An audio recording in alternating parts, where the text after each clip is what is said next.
On va braver la tempête. Mais bon, ça va. Hop là.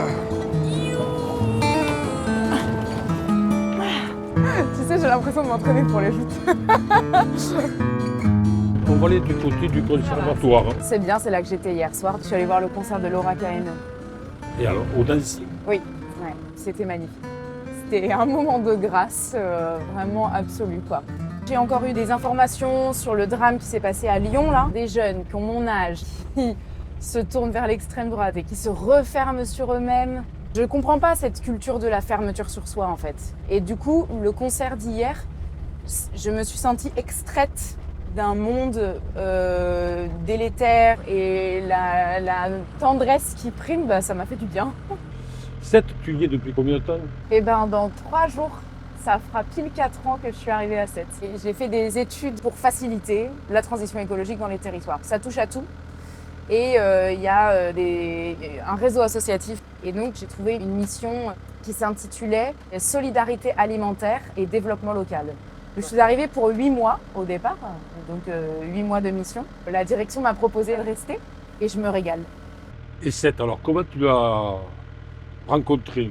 En fait, je l'ai d'abord rencontré par sa solidarité. J'ai trouvé un logement grâce au CEL, le système d'échange local. J'ai rencontré des personnes très investies, très militantes et très accueillantes. Je suis arrivée, moi, pile au moment de la lutte contre les travaux pour le parking Aristide Briand.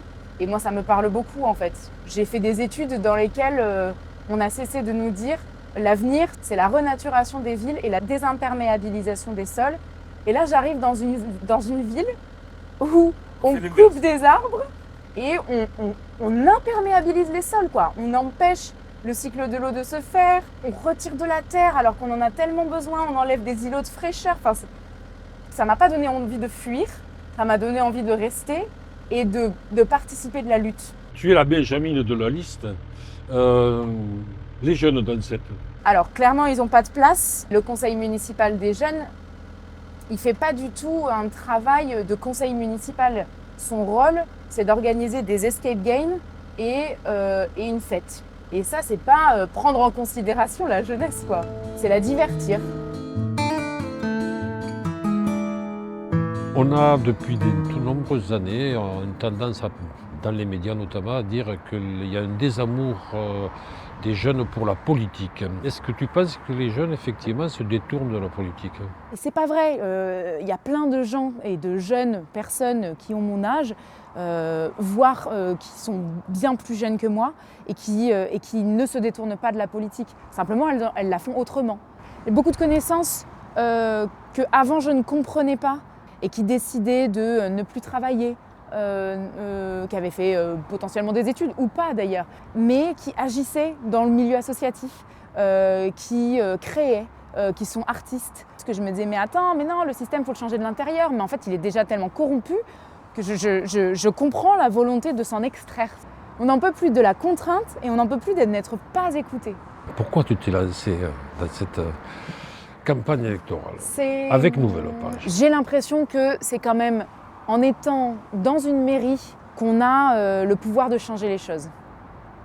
Et parce que aussi, c'est tellement insupportable la manière dont la politique est menée actuellement. C'est quelque chose d'extrêmement hiérarchique, d'extrêmement vertical, qui ne prend absolument pas en considération la vraie vie, en fait, les gens du terrain. Et c'est ça qui m'a plu, en fait, à Nouvelle Page. Plus de concertation, plus de travail avec. Et quand on parle d'un programme de rupture, c'est vraiment ça. C'est pas parachuté, quoi. Ça part de la base. Et c'est ça que je trouve important. C'est pas intéressant, c'est capital, en fait. Nouvelle Page, pour cette gagne les élections, qu'est-ce que tu aimerais faire en premier? Mais tellement de choses. Repenser l'aménagement de la voirie. C'est pas moi qui vais le faire, hein. Moi j'ai pas pour le coup de compétences là-dessus. Mais par contre c'est indispensable. C'est une ville qui est pas faite pour les voitures, c'est trop petit. Et pourtant la voiture y est reine, c'est pas possible. Mais je peux pas non plus dire on va sortir les voitures de la ville de Sète. Parce que j'habite pas dans le quartier haut, j'habite pas sur le Saint-Clair. Mais par contre, je peux aller rencontrer les personnes qui sont dans ces quartiers. Et collectivement, on peut réfléchir à comment on crée ensemble une ville apaisée, une ville dans laquelle on respire Et pareil, c'est fini de faire des pseudo-voies cyclables où en fait de voies cyclables, c'est juste un marquage au sol sur une rue à sens unique dans lesquelles les voitures prennent toute la place, quoi. Et pareil, le logement, en fait, quand tu es en hiver et que tu vois le nombre d'appartements avec les volets fermés jour et nuit, et c'est pas possible quand tu sais que c'est tellement compliqué de se loger dans cette ville. C'est pour ça aussi que j'ai envie de m'investir et de m'engager. Je sais que je suis pas seule, en fait.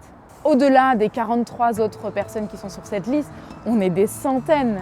On est des centaines quand on va faire les porte-à-porte. Ça fait du bien, il y a une espèce de mouvement collectif. On ne peut gagner que comme ça, en fait.